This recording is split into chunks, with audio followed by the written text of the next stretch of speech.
Welcome to the rabbit hole with me. We'll be talking about judging, recapping a story about is a married couple. We in married couples business today. This is going to be a true crime story. I'm not a journalist. I'm not a medical provider. I'm not a psychiatrist. And I try not to be, but I'm very judgy. This story, I got a lot of judgment about it. So let's go. All right. So Jennair and Mark, they were married for over 20 years. They met in Fort Wayne, Indiana. They were young. She was working at a Taco Bell, a woman who always had business about herself, taking care of herself, working. And Mark was coming into her little Taco Bell job, checking on her, never making the move. And one day, Jennair said, "What's up? You can take my number or not because I'm working." Right? All right. And that's how their story unfolds. Very romantic. All right. So that actually led to a very serious relationship. They got married in their early 20s. They both went into marketing careers. Couple things about Jennair. Again, I already told you all. She's a ballsy type of woman. Mark wouldn't make the move, and so she helped him gather his confidence. Basically, so Jennair was a confident woman. Says Mark himself, the husband. I saw they said she was really artsy, musical programs, theater programs, and she was gonna have the last word in an argument. She knew how to talk. I mean, you got to know how to talk to be in marketing. And Mark liked that about her when they met, and for 20 years he liked it apparently a lot. We didn't see too much about Mark. What I gathered, just based off of my own judgment, is maybe he was a shy guy. I think he probably put himself into like, I'm the nice guy type of mold. And I think we'll talk about that later and more as we get into the video. But Mark, into marketing, they know how to talk that talk, create this story. And I feel like I'll go down the rabbit hole of that a little bit later as well. But the big thing about him that I feel like is out there is he was a shy person, maybe, and a nice guy persona. The other woman, throw it out there because that's where the story goes, is Meredith. And Meredith was about 20 years younger than them, kind of ahead of both of them in life at such a young age. By 33, she was a marketing director at a university, which is actually how we get here. She was described as a firecracker, that light that they always talk about in these true crime videos. A lot of people liked her. It seemed like she was very popular.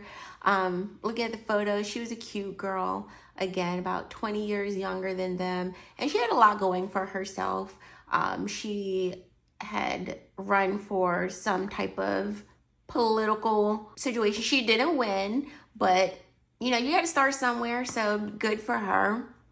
But bad for her. All right, Jennair and Mark, they were from Indiana. There was a financial ruin. We all know about the 2008 recession that happened. They move to Greenville. They both get new marketing jobs. Life is good, right? So life is good for the married couple for quite some time. Then 2008 comes around, and we know that the recession happened. Jennair lost her job, and she had a provider husband at the time who loved her a lot, and he held them down for that period. They didn't have kids. It was just the two of them. They eventually decided to move to South Carolina in 2008. They both picked up new marketing careers, and life was good for a while. Then In 2017, Jennair lost her job again, and Mark, her good old husband, says, hey, I got us, and I'm still continuing my upward movement. We're fine. I'm gonna start looking for jobs again. And I'm sure she's in the background looking for a job as well. No one ever said she wanted to be a housewife. But in any event, things kind of change a little bit because Mark starts looking for a new job in 2017. And one of the jobs that he decided to interview for was in Delaware. He reaches out to one of the hiring people, Miss Meredith, and he liked what he saw when he interviewed with Meredith and sat with her and inquired about the job. A nice guy. He did admittedly say at first when he interviewed with her and met her, he was weirded out that Meredith was significantly younger than him and was going to be his boss. But after actually sitting with her and seeing how smart she was, I think he probably liked her energy. I'm going to say he started crushing on her then. That's a big assumption. That's a big leap. But this story unfolds real quick. So this is not reported news. This is an assumption. This is judgment. I'm going to go out on a limb and say like day 1, day 2 of meeting this Meredith lady, he was off the deep end. He was ready to test some new waters. And I'm assuming because she was not in her marriage very much as well. Mark, he want a bad looking 50-year-old man. I'm going to just say that interview process probably got a little bit friendlier than they thought. And he said, this might be the job for me. And she was probably like, I need to get him here. I like that attention. I liked his vibes. Let's just see, which is really messy to invite someone to your job, but that's neither here nor there.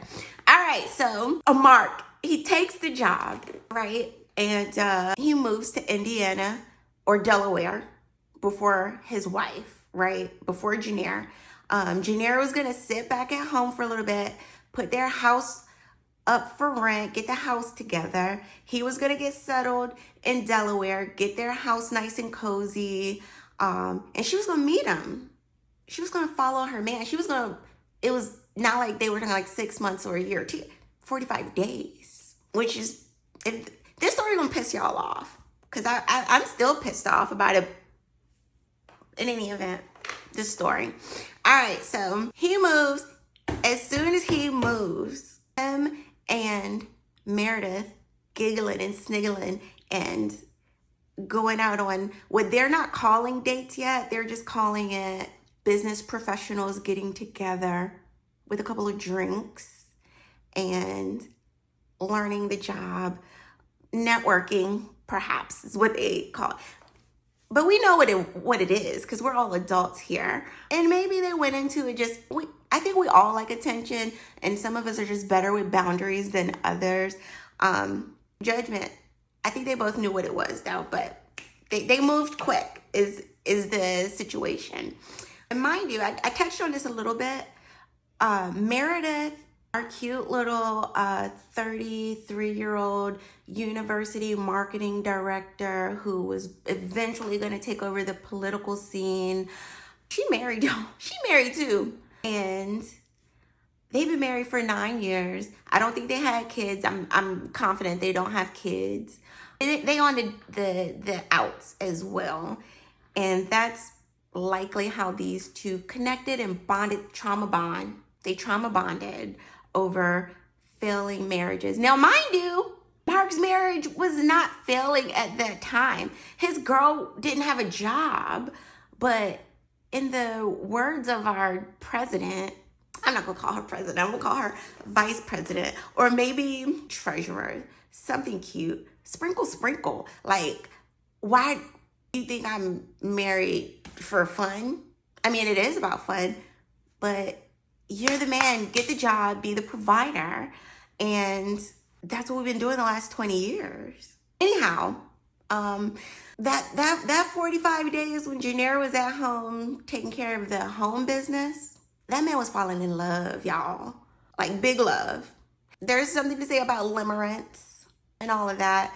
Probably some midlife crisis. But at the end of the day, this man knew he was just falling in love, right? And then Jennair comes, right? All right, so Jennair, she'd made her way up there and immediately clocked it. Like, things are different. You keep talking about this woman. I keep hearing girl. I keep hearing female pronouns. She, her. All right. So Jennair is smart. I probably connect to her too much, but in any event, Jennair, nobody ever called her dumb. Nobody ever said she was dumb, okay? She clocked it as soon as she got there. All right, so moving on. So she gets up there and she's like, what is going on, right? And what does a Mr. Nice Guy do? Deny, deny, deny, deny, deny, gaslight, lie, have audacity, and just keep doing the things, right? But she knew immediately what was going on. Okay, so at this point, mind y'all, Meredith is still married. Mark is still married. In my opinion, I wasn't there. I think he's probably still lying to Jennair, because if you've ever been there, you know, he's gaslighting her. Like, it's over between us. There was something, but it's nothing, or maybe it's professional, it's this, because you know how they do. So she still had the vibes though. So this is where it gets pretty serious. Jennair was like, you not about to sit here and lie to my face. I packed up, I moved my home, I came out here for you. I don't have friends out here, I don't have family out here. Y'all don't even think she had a job lined up out there. So she was definitely supposed to be out there being the provider, and her rock, her stone. She was gonna sit home with the dogs, right? That just connected for me, because during all this research, it never connected to me that she might have. I probably could dig deeper, but I'm not, because the point is the point. So anyhow, this man's telling her we're cool, and she knows it's not cool because women's intuition. So Jennair is bugs, not insects, like planting devices. My girl is the FBI that we all are, and a bunch of them. So I got a little list of all the ways Jennair took it to the next level, because what he wasn't going to do is play in her face, but she wasn't going to leave her man, if it was just that time of the month. If, menopause or perimenopause, or she's probably menopausal at this point, was just taking over, right? Because, we be in our heads sometimes and we just want proof. And then when you're being gaslit by a good gaslighter, who again, this whole time, Mr. Nice Guy is not so nice. And you know this about your husband after 20 years, but you don't want to be crazy yet. So she said, all right, FBI. All right, so my girl, she got new credit cards. She opened up new credit cards so he couldn't find her receipts and tracking, all that. My girl purchased audio surveillance, a lock-picking kit, computer hacking tools, DNA testing. We'll talk about that. No, let's talk about it now. My girl bought DNA testing because she knew that he was coming home with that stuff on his underwear. And y'all remember those comedy shows where they used to talk about women smelling the underwear? Jennair said she won't do it. She won't put it to her face, but she had tested and see what's going on, right? Bought a DNA test to see what was going on with his underwear, and it worked, right? She GPS for his car, her car. They ended up discovering 400 different private conversations from just like him talking to that woman. She done transcribed it all. She done found Snapchats.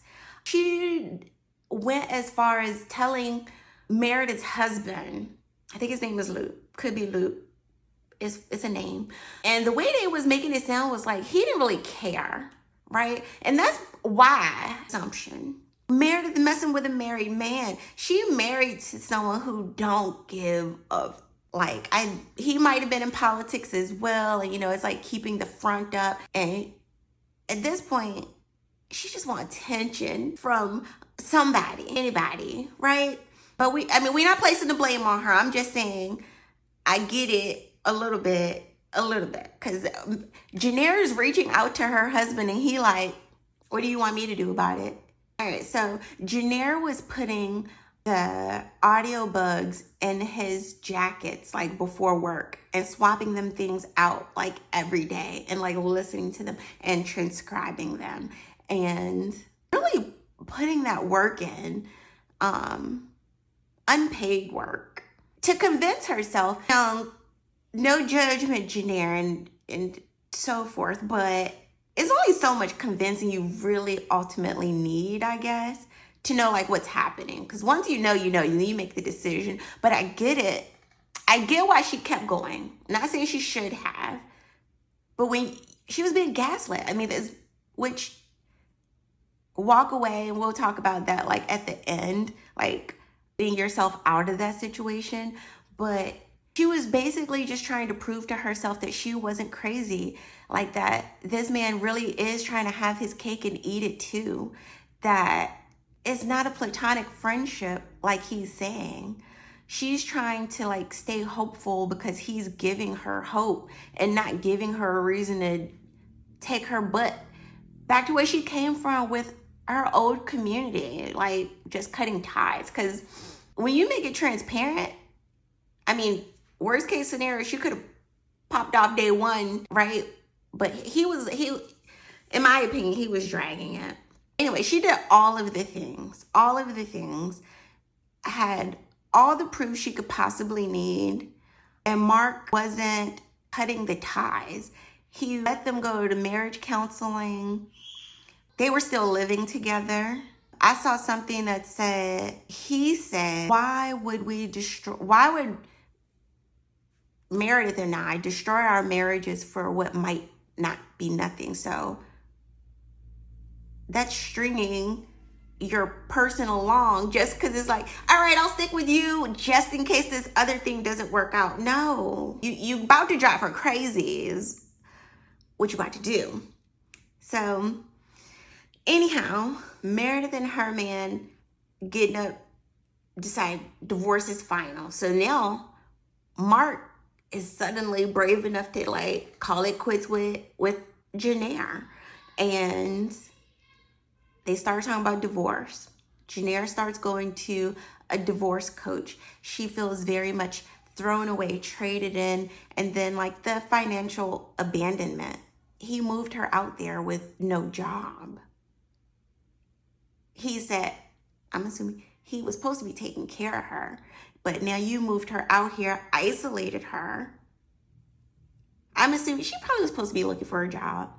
Mark throws the D word out there, like, let's get this done, right? Because now he feels more confident to pick up with the side piece, right? They're about to do their thing. And then all of a sudden, he suggests she goes to her therapy, start reconnecting with your friends and your family. Like, hey, I really liked when your life was about me, but I'm about to pick up my life. So find your family and friends again, and then like start over and make community. And that took Jennair, right? Because what the fuck? All right. So they still living together at this point, mind you. Still, I think probably they talked about divorce, and he's still, I'm Mr. Nice Guy, so I didn't want to like totally sever it and blah, blah, blah, blah, blah. No. They're still doing dinner. They're still hanging out. Now, she did make a list. She told him for some reason if they were going to, up into the divorce, she wanted to take hikes. She wanted quality time to still like do dinners and stuff. Opinion. I feel like he's probably still giving her a little bit of hope, like just a little bit. Like, I know you threw the divorce word out there, but maybe Jennair and I are both sounding really crazy together at this point. Oops. All right, so they are officially headed towards divorce. I think maybe they're still trying to be amicable. They're spending time together. They're still doing dinners. Again, they live together. They were supposed to be having a dinner on April 23rd, 2018. And Mark gets to the restaurant before Jennair does, and he's waiting, and he starts, I guess, probably trying to reach her, and probably texting Meredith at the same time, and neither of them are responding. And then Jennair eventually tells him, hey, I'm not gonna make it, just go home. Then she starts sending him pictures of trash, and he notices those his condoms and his girlfriend's trash can. Jennair texts Mark and was like, you ruined my life. I hope you never find happiness. Goodbye, Mark. He rushes to his girlfriend's home, discovers them dead. Like, we'll talk about this at the end. He calls his friend, because apparently he only first noticed that his girlfriend was dead. Calls his friend, goes outside screaming, blah, blah, blah, blah, blah. Did not call the police immediately, from what I researched. Could be wrong, but to me, it didn't seem like he called the police immediately. His friend, if I am remembering this correctly, came over. Then later, a few minutes later, not that long later, he finds his actual wife and she's dead. Then the police get there. I got a conspiracy thought about that, but we'll get there. All right, so the police get there, they look at the scene, they determine it's Meredith, of course, was no longer with us. Jennair was gone. They did suspect Mark initially, like it was him, he did the thing, but they landed on Jennair did this to Meredith and then herself. You know what I'm referring to. Which is really sad. Ultimately, the person, in my opinion, that caused the whole thing,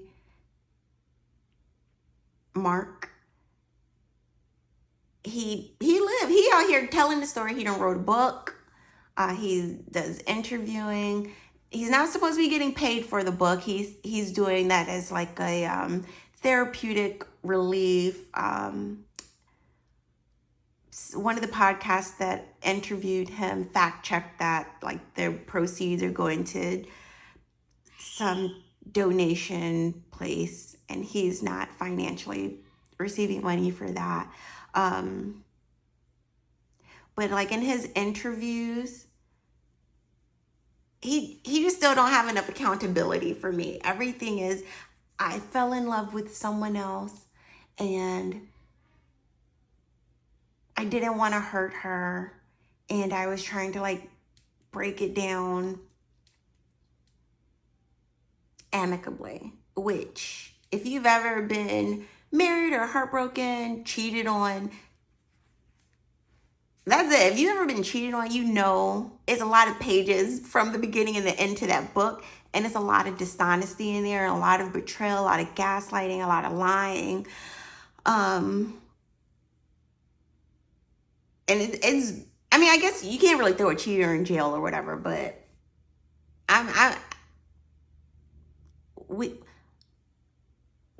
let's meet in the comments and talk about if y'all think he was the one that did it.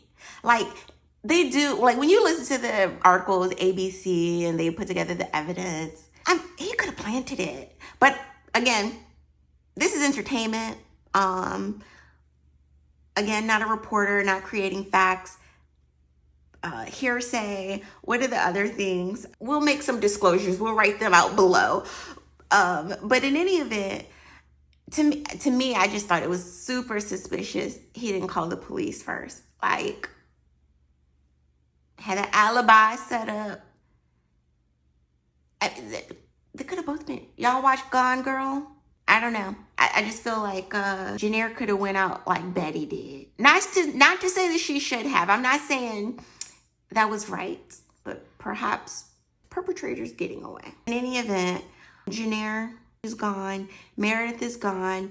Mark going around telling everybody he's a nice guy. He just wanted something different. He wanted love. And that takes us to the final portion of this, which comes down to me about kind of like that accountability piece. Like when you've been hurt beyond repair, you really just have to roll with it, right? You have to tell yourself the bigger truth, not the truth that the person is trying to get you to believe, because that's gaslighting. You really got to believe what's in front of you. And then you really have to ask yourself, or tell yourself or know for yourself that you deserve more. Even if the big idea of this story for me, the part that really hit home for me, is a lot of people, men and women, do find themselves in like some crazy situations when they get hurt like this. And taking it to a degree where people don't get to exist anymore is the worst thing that someone could do. Like, there's no coming back for that, but people just, they will get rid of themselves, so to speak, if you could pick up what I'm dropping, or like in this case, themselves and someone else, or just do diabolical things or fall into like a depression, which is normal. But at the end of the day, we have some tips. Not, again, coming from like an expert, but allow yourself to move forward sad, mad, and hurt. It's when things happen and you have that emotion, you just have to roll with it. You're going to feel it. There's no way to get through it. I guess the Band-Aid would be trying to make that person force you to be happy. Like, you made me upset, now you make me happy. But they're lying to you. Basically, you're saying, lie to me to make me happy and get rid of this sadness and this hurt and this pain. And that's like a Band-Aid, because you're going to continue to fall into that cycle. So you really just have to be able to tell yourself, I'm going to move forward, mad, sad, hurt, and disbelief is one. Then believe yourself, believe your intuition. It does feel good, of course, to get that like, yes, I wasn't lying. I wasn't making stuff up. I'm not crazy. That person was gaslighting me. But you can lose so much time in that, time, money, effort. My girl was buying top of the line surveillance. And I know we've all been on Instagram or even on daggone YouTube, and you get those people in the comments like, purchase this kit or there's this PI. No, I'm going to go buy some food. One of the things that I super hate is when people in comments say, if you got to do all that, then you don't need to be with them. Although I hate to see it, it's kind of the truth. Speaking to the choir. But these people, I was going to say men, but these people, they will treat you like you crazy while they're making you crazy. They will tell people you are crazy and they made you crazy. So just get out of crazy land. Just always be willing, capable, able to walk away. Having said that, walk away with something because you didn't put yourself up on a shelf. You didn't lose yourself. You didn't wrap yourself up completely in the other person's life and identity, which is really hard to do sometimes. But I would say that was a key factor in this thing. When you've been with someone for 20 years and that's the life that you know, and you all created you all's playbook, how do you know it's going to change, right? But at the end of the day, you're going to die with yourself, only yourself. You can only leave with yourself. So this whole life cycle plan, you just got to be with yourself the whole time and never, stay wrapped up in yourself, basically. Is this a great way to put it? I hope it makes sense to y'all.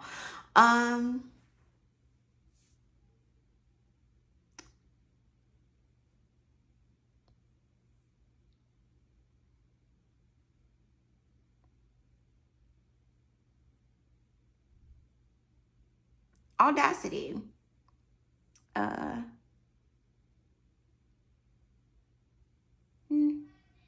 don't think I want to talk about Audacity anymore. All right. I think I will wrap up by not necessarily putting Jennair on a pedestal, but if I do continue videos like this, that might look like what I'm doing, but I am empathetic, probably because I can relate to, but not from the part about just being so hurt that things can get serious and you don't realize how far down the rabbit hole you've gotten until you are deep down in there. But nobody deserved this. Meredith especially.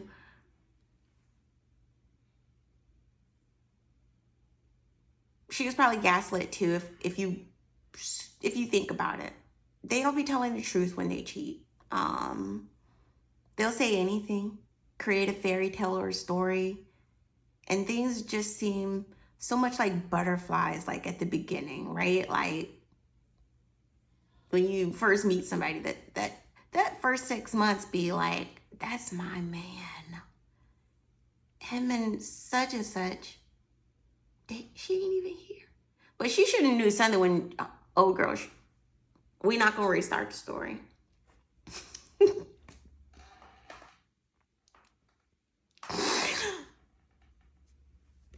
This was fun. Y'all, why he say, Mark, he was surprised to learn that she was living her own double life. Not like even as she had a man who was cheating, her private eye detective life. He was surprised about that. Okay, no, I'm gonna really wrap it up now. I would say the closing of this is basically, this is a cautionary tale about, oh, it's gonna sound really insensitive. Ever want to find out, because I know Jennair was trying to talk to that woman and try to talk to Mark. Don't gaslight the crazies. And also just put yourself first. Gotta put yourself first. Don't lose yourself. They will make you crazy, then call you crazy and tell the world you are crazy, but not tell them that they made you crazy. Be willing to walk away from C-list and D-list relationships. Like, at this point, it ain't even good or great or nothing you want to deal with anymore. It's not nobody wins. You didn't win the prize. And you can always start over. Like, the way good sis had invested in, she could have started a business. She could have did this for a living. She could have wrote some ebooks, made a YouTube channel. All right, goodbye, done.